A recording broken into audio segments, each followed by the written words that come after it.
cos'è quel capannello? Quella gente cosa fa? È successo un bel macello. Accidenti, che sarà? Suona la sirena. Suona la sirena. Suona la sirena.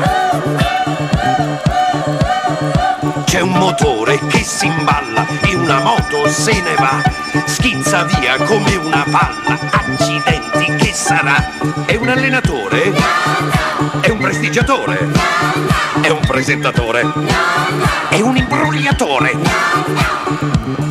Ma allora chi è? È il leone che s'è dato. Quando? Domenica. È il leone che è scappato. Dove? In America. È il leone che s'è dato. Quando? Domenica. È il leone che è scappato. Dove? In America.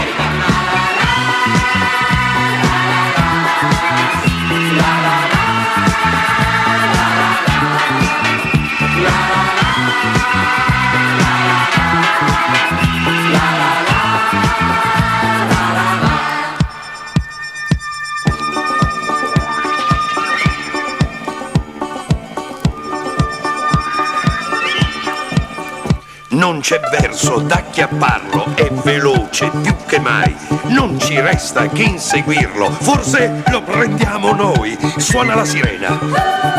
Suona la sirena. Suona la sirena. Si sarà mimetizzato con la tuta dei parà e si sposta come il vento superando le città. Fa il sommozzatore, fa l'esploratore, fa il commendatore, fa il pasticciatore. Ma allora che fa? Fa il leone che s'è dato. Quando? Domenica. Fa il leone che è scappato. Dove? In America. Fa il leone che s'è dato. Quando? Domenica. Fa il leone che è scappato. Dove? In America.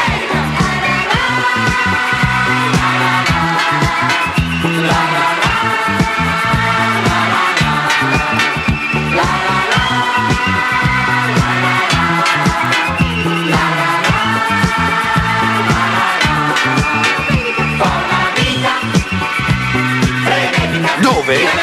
Suona la fisarmonica. Quando? Fa una vita frenetica. Dove? In America suona la fisarmonica. Quando? Senta, scusi, non ha mica visto un leone da quelle parti? Senta, per favore, cercavo un leone. Sì, sì, un leone. No, so che fa una vita frenetica, sì. Ah, in America, sì, ma